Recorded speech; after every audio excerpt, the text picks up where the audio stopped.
The Renaissance is a period in Europe from the 14th to the 17th century, considered the bridge between the Middle Ages and modern history. It started as a cultural movement in Florence, Italy, in the late medieval period, and later spread to the rest of Europe, marking the beginning of the early modern age.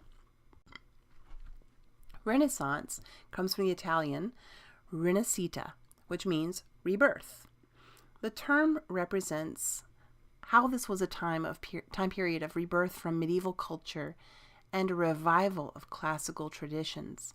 This was an age of intellectual exploration, the likes of which the Western world had not seen since ancient Greece and Rome. During this time, people were rediscovering Greco-Roman culture, art, and architecture. Also, they were realizing that the ancients loved learning, and they were thinking about the kinds of governments that Greece and Rome had. People who really got into learning, the intellectuals, were really glad when the printing press came along to spread these new, old ideas. There were new ways of charting land, making maps, and even new ways to keep records. Also, people were starting to think of themselves as individuals, not just part of their class. And speaking of class, there was the emergence of a more prosperous middle class who were becoming more educated. People didn't feel so trapped in their way of life like the serfs in the Middle Ages. Instead, they felt like they had more of a chance to live up to their own potential. And this optimistic view of human potential led to a new idea of humanism.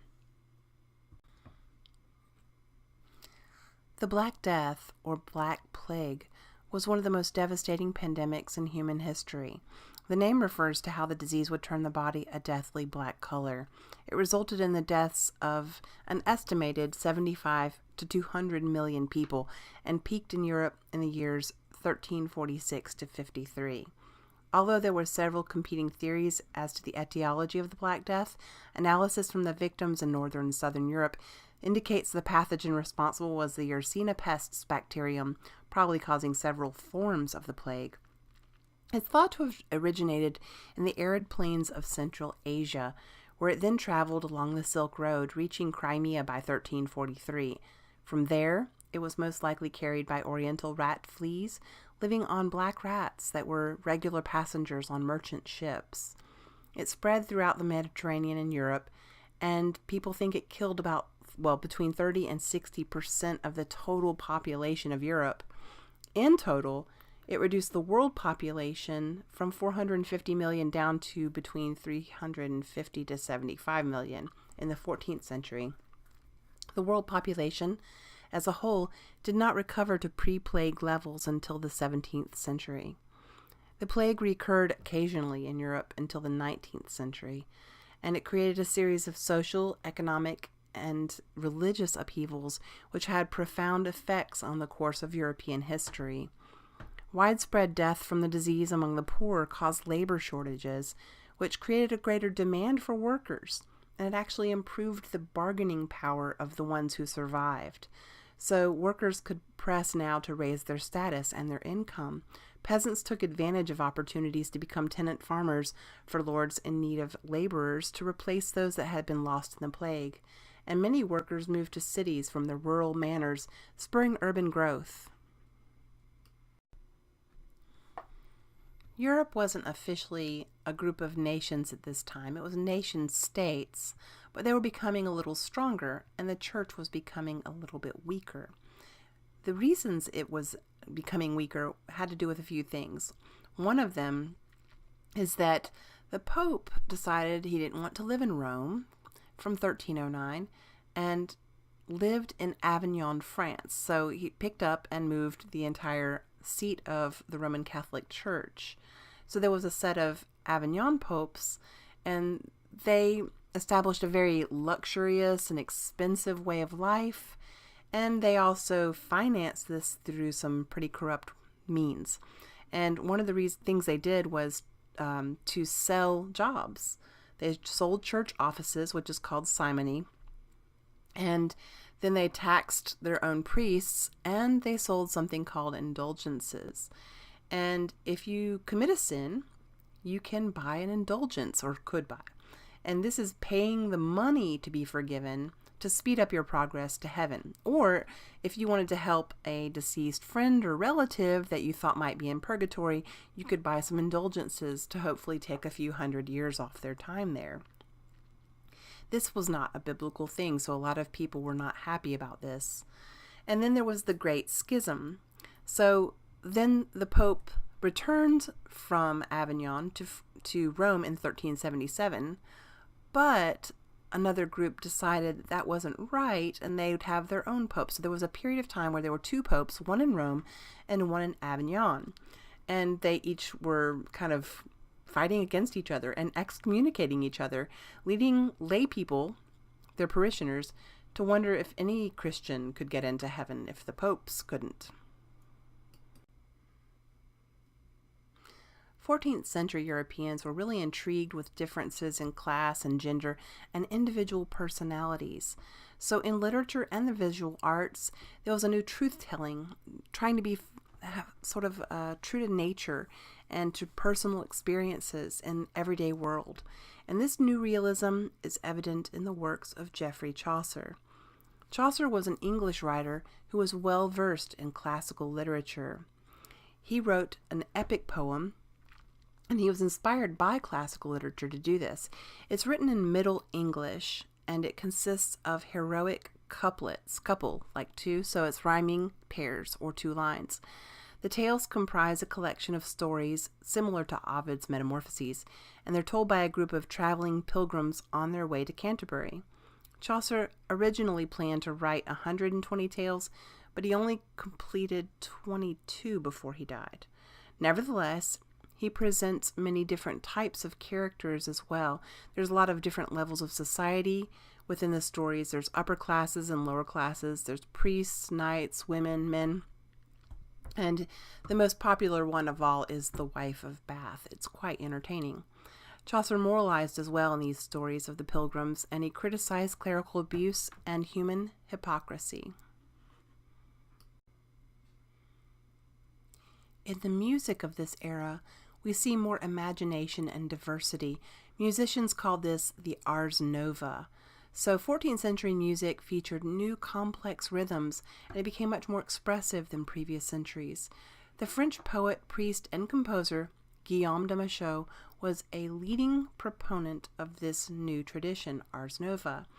And his most important musical achievement was the Mass of Our Lady, or the Messe de Notre Dame. And this changed the traditional medieval Mass. It used to be 5 separate compositions, all monophonic, Gregorian chant, and it changed them into one long polyphonic composition consisting of 6 movements. In his day, he was really famous, and he also wrote secular music, which is music that is not about religion. And these secular works had a lot of warmth and lyricism. Remember, he was a poet, and he also dealt a lot with courtly love. A ballad is a secular song, and it tells a story in a simple verse, usually repeating the same music.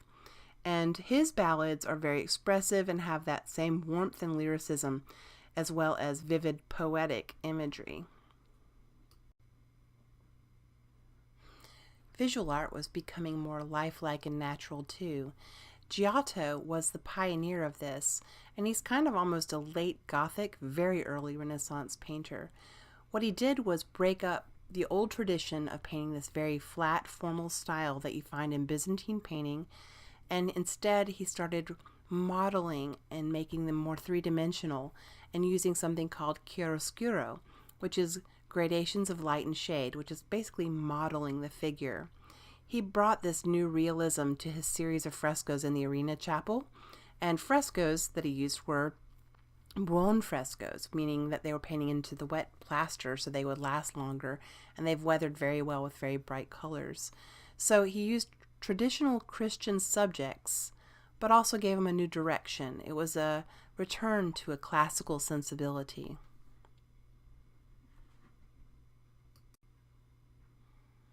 Let's take a look at some of his paintings. This one is the most well-known scene from all of the images, mostly because of the emotions of the image here. The point of the painting is the grief and sadness felt over the death of Jesus. This is the very first painting since ancient Greece and Rome that actually depicts the back of a person. That's kind of unusual. So to Giotto, the identities of those people with their backs to us was not important. It was really about the grief and sadness, and everyone should be focused on the body of Jesus. So what he was looking to do here was to make a realistic space for the figures to be in, to inhabit. And the mourners are in this very sort of shallow but very carefully defined space. And what he's working on here is linear perspective, which is a huge development during the Renaissance.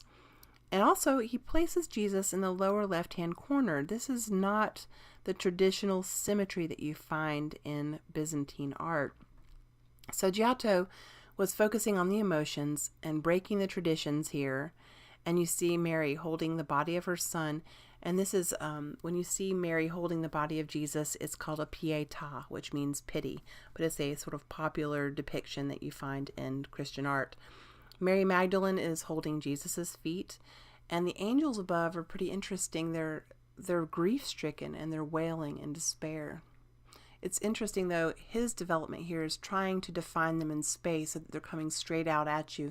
He's trying to definitely make it seem as real as he can. So this is all about the Italian Renaissance. Why Italy? Well, Italy was where Rome is. So it's the homeland of Roman antiquity, and it's full of Roman ruins and Roman sculpture still. So it's full of reminders of that great classical civilization. Also, Italy had stayed in contact with Byzantium, which was the heir to all Greek culture. So it's got definitely Roman and Greek influence. Also, Italy was the least feudal part of the medieval world. It was never fully Gothic. It was more commercial and financial. And so all this together made it sort of a fertile place for classical culture to flower again. And it did, especially in the city of Florence, which means flowers, where the Renaissance is said to have begun.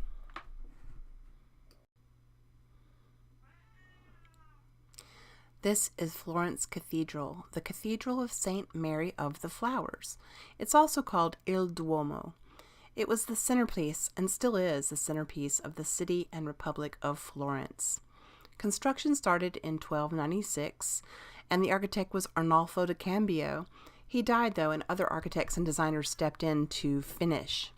Giotto was the architect when the Campanile, that bell tower there on the left, was designed and constructed. Remember Giotto of the Arena Chapel. And the last element to be constructed was the dome itself.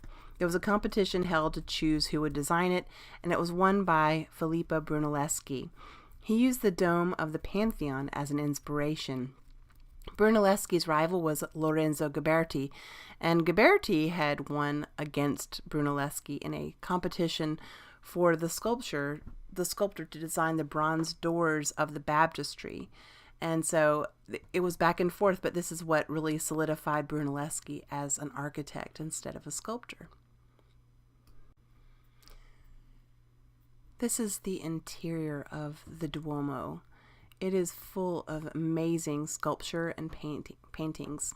The interior of the dome is decorated with frescoes, and the theme is the Last Judgment. The bottom of the painting represents hell, and the upper part represents heaven, the space right around the oculus. Remember, that's the opening in the top, and it includes paintings of the apostles in the niche.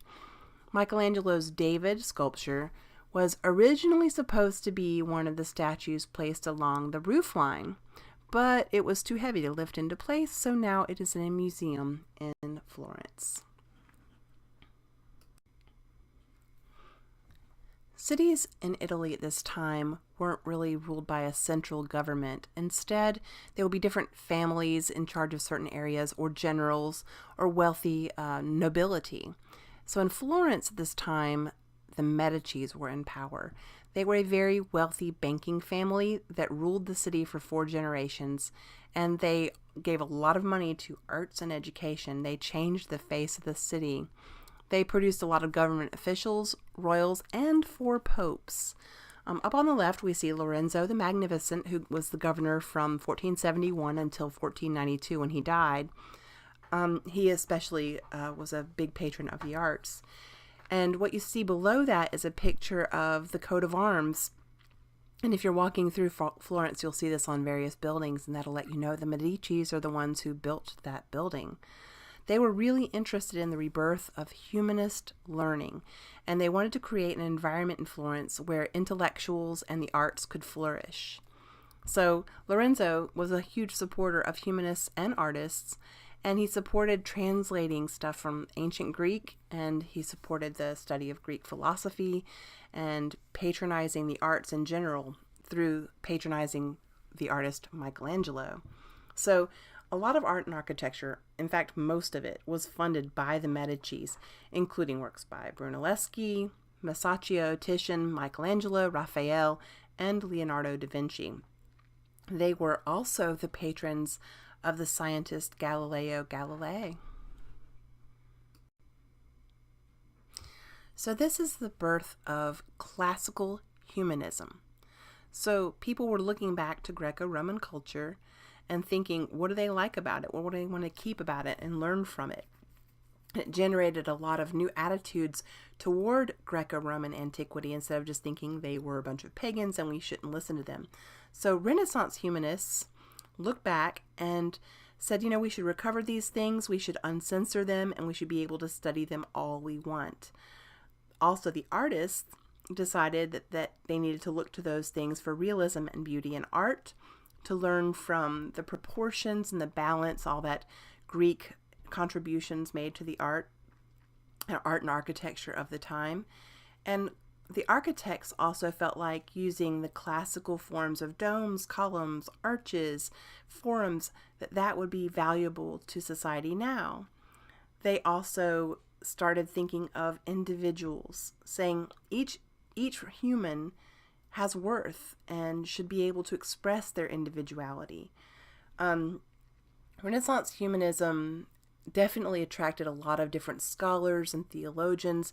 It was widespread over Europe, and they were digging up Greco-Roman antiquity and trying to bring back the splendor of that time.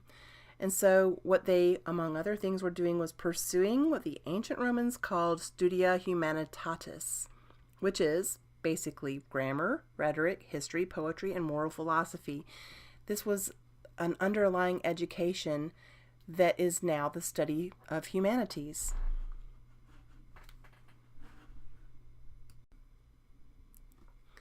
The most famous of these humanists was Francesco Petrarch, and he's now called the father of humanism. He was a scholar who was really interested in the works of antiquity, and he devoted his life to recovering, copying, and editing classical Latin manuscripts. He rediscovered and translated Cicero as well. And this renewed interest in classical works and classical culture is called the New Humanism. And this was a really important thing. It made people much more appreciate the value of people as individuals. Humanism moved European culture away from just focusing on religious texts for guides on how to live your life.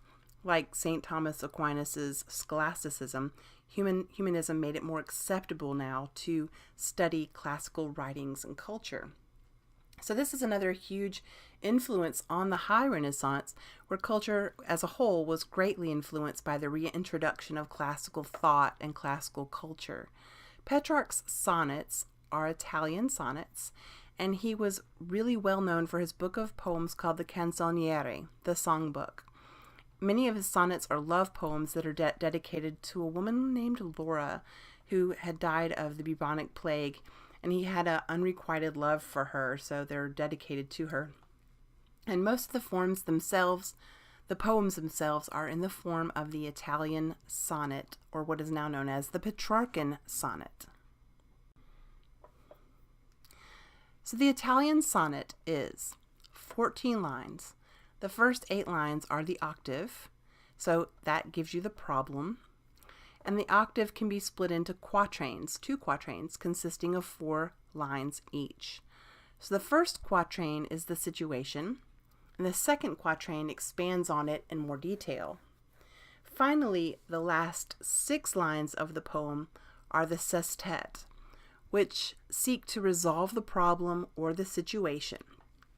And usually it either resolves it or it says there is no answer to the problem. So Petrarch's favorite poetic form was this, the sonnet. Now, the Italian sonnet uses different rhyme schemes, but it always follows with the octave and the sestet format. Petrarch's favorite theme, his way of rhyming, was A-B, A-B, A-B, A-B, C-D-E, C-D-E. But other people used different rhyme schemes. The letters that you use when you say that are just saying what line rhymes with what line. So A rhymes with A, B rhymes with B, and so on. The printing press was a huge development for the world. And what it does is just allow you to make multiple copies of something.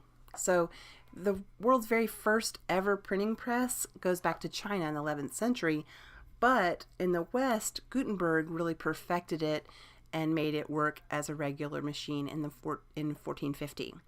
So this made it possible suddenly to make books cheaper and faster instead of someone hand lettering and hand copying and writing every single one. Before this, basically, you had to be one of the clergy or very wealthy to have a book. So now there was a lot more access to books and people began to learn to read more. There was more literacy and more education. So the very first book ever printed on Gutenberg's press was the Bible, and it was 1455 when it was published. Only 49 copies still exist, and only 21 of those are complete, and that's what we're looking at here on the bottom left. Of course, this was a whole lot less expensive than those illuminated Bibles, but it still was really expensive.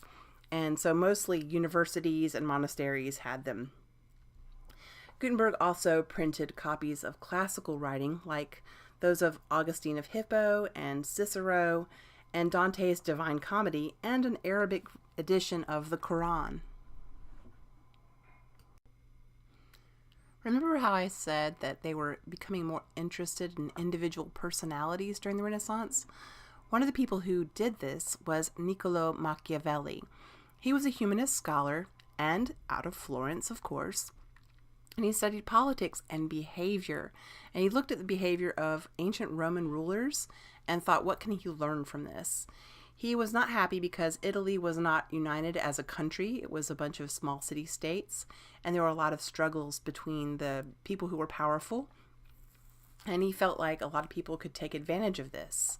So he worked in the government, but at one point was accused of being involved in a plot to overthrow them. So he was eventually exiled from Florence. And while he was away from Florence, he wrote something called The Prince. And this is a political treatise that talks about how things should be run. It's calling for the unification of Italy under one ruler that is powerful and courageous and has certain traits.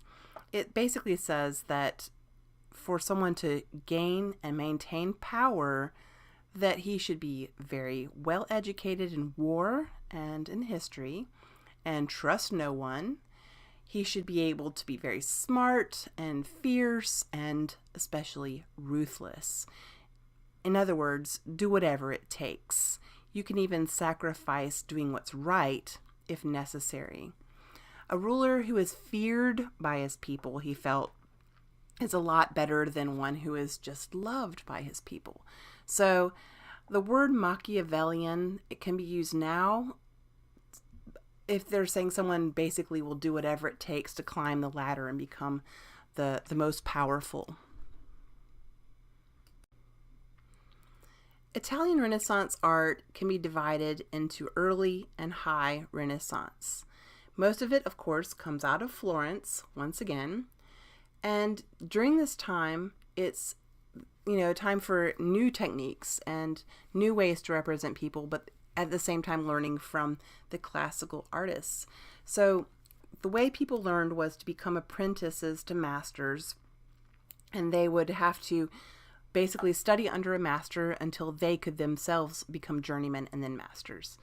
So what happened is that for the first time in Western history, artists had influence, and they were viewed as scientists, and also poets were looked on with a lot more influence. So the artist as a hero and genius was born.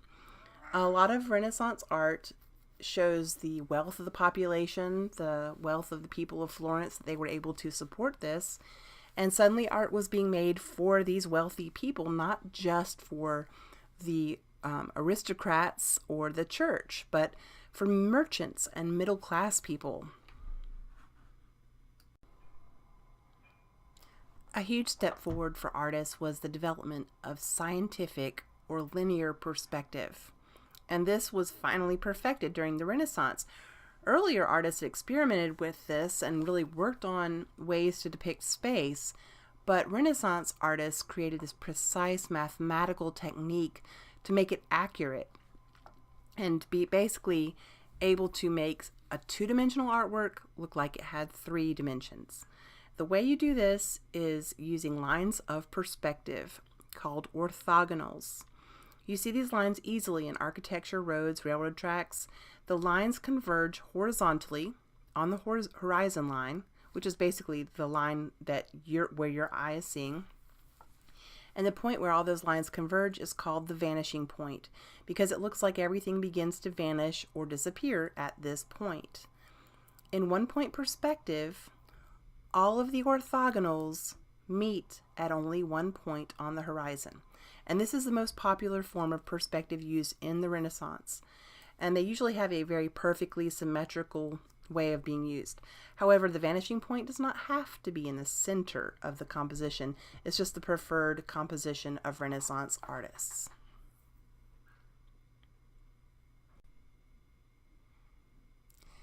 This is a fresco by Masaccio called The Tribute Money. And he is, of course, an Italian Renaissance painter. And this is located in the Brancacci Chapel. This painting owes its importance, in particular, to this revolutionary use of perspective. This image uses one-point perspective. This work maintains a heavy importance in the art history world, as it's widely believed to be the first painting since the fall of Rome to use scientific linear one-point perspective, or all the orthogonals point to one vanishing point. In this case, it's Christ. Notice how objects, people that are further away appear smaller in linear perspective. This is meant to accurately depict how we see things in real life. Also notice those halos. They're intangible objects, but they're depicted in perspective. One technique that was unique to Masaccio was the use of atmospheric perspective. And the mountains in the background and the figure of Peter on the left are dimmer and paler than the objects in the foreground, and this helps create that illusion of depth. And this technique was known in ancient Rome, but considered lost until reinvented by Masaccio. And here you can see the horizon line and all the orthogonals, and where everything comes together at the focal point where the artist wants you to look is at Jesus.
This is a David sculpture by Donatello. Donatello's real name was Donato Bardi, but Donatello became his nickname, and he was the foremost Florentine sculptor of the early Renaissance. This is kind of the first sculpture to revive those classical sculptural traditions. You see that contrapposto? That's definitely a classical Greek influence, and you can compare it directly to the Doryphorus statue that you see right there.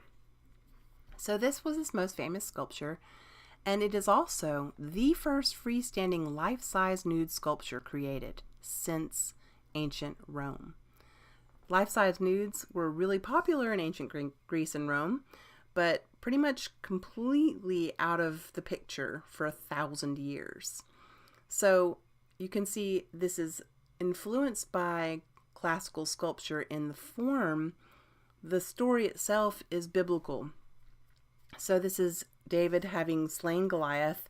He's looking very young and weak, so it shows you the power of the underdog. But also we see him as the triumphant person here. He's victorious because at his foot is the head of Goliath, showing that he was the winner of the battle. As I said earlier, Italian Renaissance art is divided into two periods, early and high Renaissance. And during the high Renaissance, everything shifts from Florence to Rome.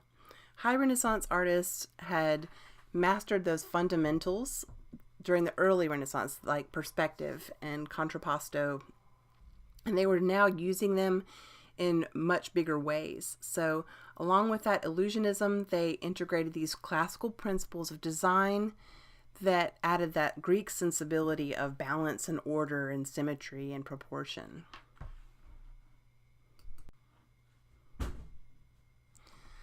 Leonardo da Vinci is what we call a Renaissance man. In fact, he is the original Renaissance man. We use this term to describe someone who is a master of many subjects. He was not just an artist, but he was a scientist, a mathematician, a composer, and an inventor. Now, there's fewer than 20 paintings of his that survive today, but he left a lot of notebooks full of sketches and ideas and inventions.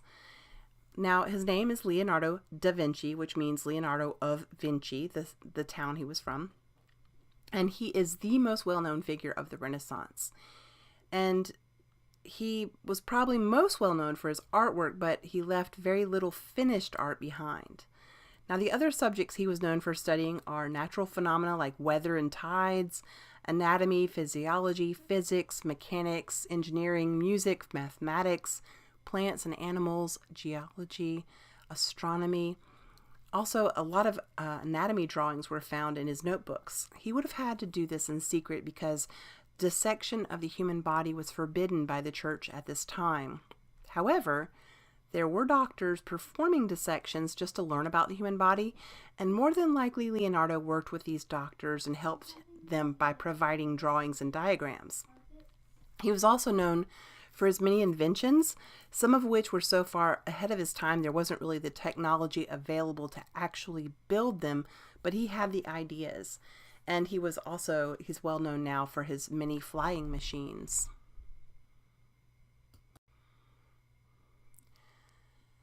This is probably the most famous painting in the history of the world, the Mona Lisa. So the woman herself is also called La Gioconda, which is who modern scholars believe that she's a woman named Lisa that was the wife of Francesco del Gioconda. So Mona is short for Madam, so she would be like Madam Lisa, Mona Lisa. So there's always been a lot of mystery and controversy over this painting is, who she is, what her mysterious smile is. Some people think even that it looks like Leonardo. I don't understand this really, but, people have their differing opinions. And among the very first, this is a really landmark portrait because it was among the first in a landscape. So instead of it being inside of a house, you see it presented in nature. It's very realistic, it's very lifelike because he uses a lot of perspective and really worked on the details, and he used subtle blurring contours and a very smoky gradation of light and shadow that's called sfumato, which means smoke. And this painting itself is what made popular that three-quarter view for portraiture that is used to this day. Before this, they were kind of straight-on or profile views. Also, originally, she had eyebrows. Someone restored the painting at some point, and they took off a little bit too much paint, and the eyebrows went with them. But we know from other representations of paintings done of it that at one point she did have eyebrows. Also, one of his most well-known paintings is The Last Supper. And this is painted on the walls of a monastery in Milan. The painting represents the moment when Jesus tells his apostles that one of them will betray him, and this will lead to his arrest and crucifixion. So it's interesting, the apostles and how they're reacting. There's anger, there's could it be me? And there's a fear of what's going to happen. He also uses the number 3 as in Christian iconography, representing the Holy Trinity. You see 3 groups, 3 windows, and the apostles are all divided into 3s. And then Jesus himself is in the shape of a triangle. Behind him, there's that landscape that you see that gives you the horizon line, and that all those lines bring you to the center where Jesus is. Leonardo didn't use traditional fresco techniques. Instead of painting a buon fresco onto wet plaster, he did fresco secco, which basically made it fade and chip and flake very quickly after it was finished. And then a door was cut into it when it was being used as a prison. The building was bombed during World War II. And there was a kitchen on the other side where there was a lot of steam that came through. So it's all kind of come together to make this image greatly deteriorate over time. We can see in the next image what it probably looked like when it was complete. And this is a full-scale copy that was believed to be closer to the original colors and is showing what was lost in Leonardo's original, like Jesus's feet on the bottom that are supposed to remind you of his shape during the crucifixion. We also see here all the characters of the story with Judas in blue, orange, and green with the black hair. He doesn't have the faint halo that the others have because he's the one who people believe is at the center of the 9th ring of hell. It's kind of interesting. You can read through all the different depictions of who is who in the story if you're interested in their individual stories and their personalities. Also notice here, the artist has used 1-point perspective, and in the painting, Jesus's head is right where that vanishing point is. The lines of perspective draw your eye toward that point, and basically that's what becomes the focal point of the painting, which is Jesus. The next artist we need to know is Raphael, and he was a high Renaissance artist that was known to be a master painter. He was very fashionable to have as your portrait painter, and he did a lot of portraits of wealthy families, and he uses a lot of clarity. There's a lot of harmony, and has that classical sensibility that is being reborn during the Renaissance. The Stanza della Segnatura in the Vatican, though, is where one of his very most famous paintings is. So Michelangelo was working on the Sistine Chapel ceiling a few feet away, but Raphael got to Rome and got this commission from the Pope to paint the Pope's private rooms in the palace. And the first was this room, the Room of the Signature, which the Pope used as a library and where official church documents were signed. So on each of the 4 walls, there was to be a major area of human learning: law and justice, the arts, theology, and philosophy. And the 2 scenes had classical themes, and the other 2 had Christian themes. And all of these are buon frescoes. The most famous is philosophy. It's also called the School of Athens, and it depicts classical philosophers. The scene is inside of a Roman basilica, and there are classical architectural elements. We see statues on either side. They're in monochrome up on the walls, and they're representing Apollo and Minerva, Roman goddess of wisdom. The scene has a lot of Greek philosophers, and they have identified them by various things about them that show you who's who. So in the center of the composition, we have the man on the left, Plato, and the man on the right, Aristotle. Plato is supposed to look like Leonardo da Vinci, and Aristotle looks like the sculptor Giuliano da Sangallo. And Plato is pointing up toward the heavens, and this is about his philosophy of reality, that there's like this universal form and the realm of perfection. Aristotle is gesturing down to earth, saying, no, the truth is here in nature. And the figure toward the front center, leaning on that block of marble, is the philosopher Heraclitus. And they say it's supposed to look like Michelangelo, who was known as a famous marble carver. So once again, the School of Athens uses one-point perspective. The orthogonals lead all of your eye right to that vanishing point. It's right between the two philosophers.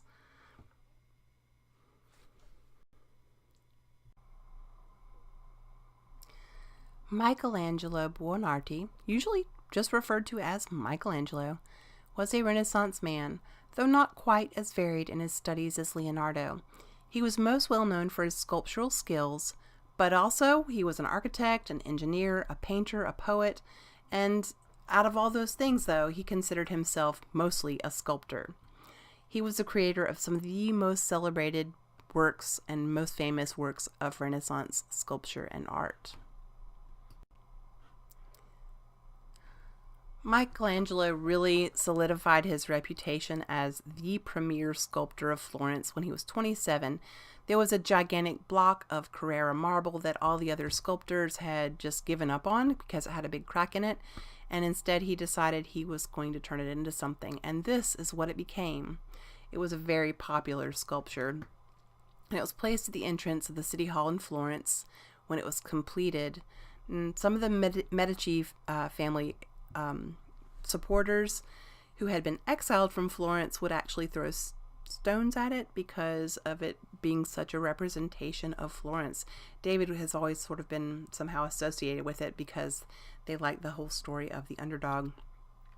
So what this shows is David before he actually defeats Goliath. He's thinking about it, but this David is older and stronger than the one you saw previously by Donatello.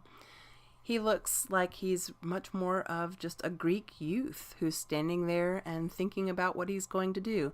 And he looks very Greek, doesn't he, with that contrapposto stance? Even though he's mostly known as a sculptor, he was commissioned by the Pope to paint the ceiling of Vatican's Sistine Chapel. And this took 4 years to complete, and this was also with a lot of assistants and people from his studio. So he was working on the architecture and sculpture for Pope Julius II's tomb, but the Pope decided, no, I want you to do this first. So Michelangelo at first said, no, I'd really rather work on this. I'm a sculptor. I'm not a painter. But somehow the Pope persuaded him. So the ceiling itself is painted in buon fresco, which is why it's so bright and beautiful and well preserved. And it's covered with ancestors and family members of Jesus, as well as the symbols and principal scenes of the book of Genesis.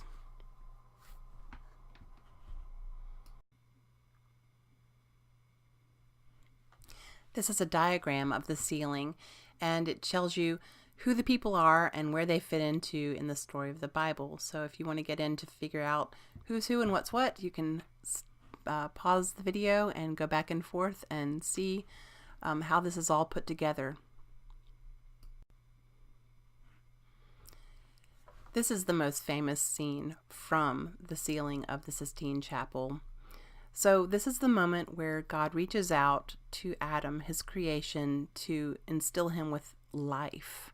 So Adam's sort of laying there and he has no energy, and we're supposed to imagine that little spark as it is about to make contact and bring humankind forth.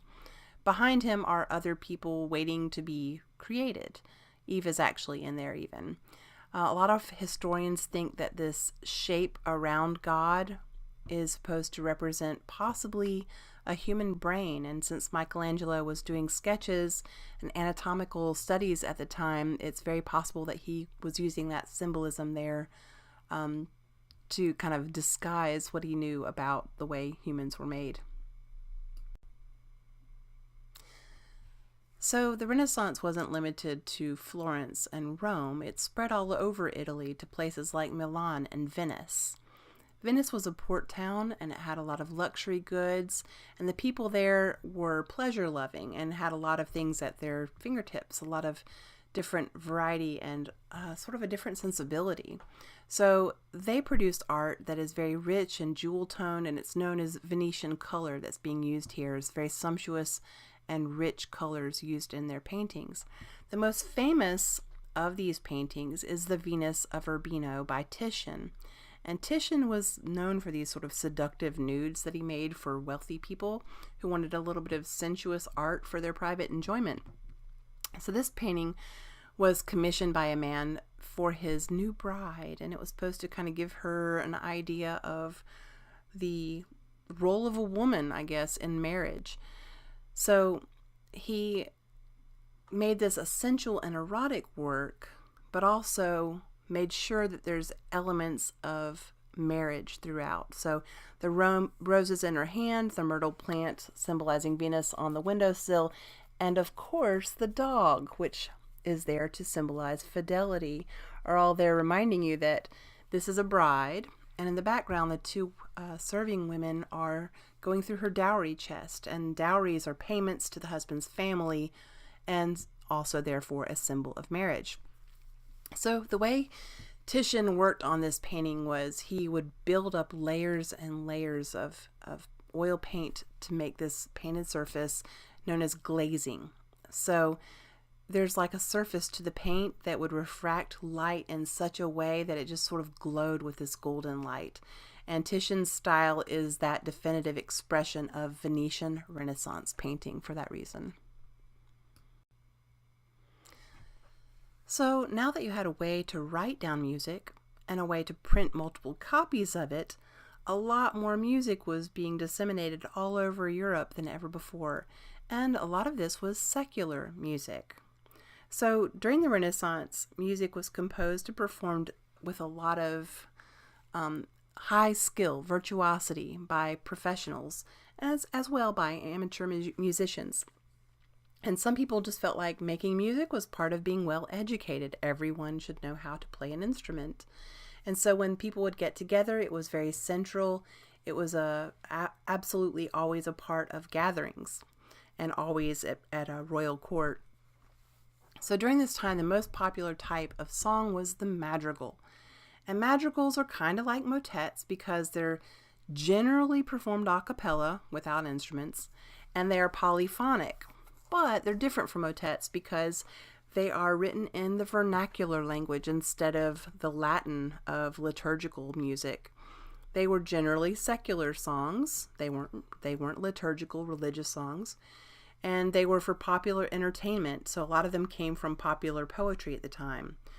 They would be written mainly for 4 voices, each singing a different part, so 4-part harmony. And then sometimes there would be instruments that would accompany it to represent or replace one of those voices. Well, that wraps up the Renaissance.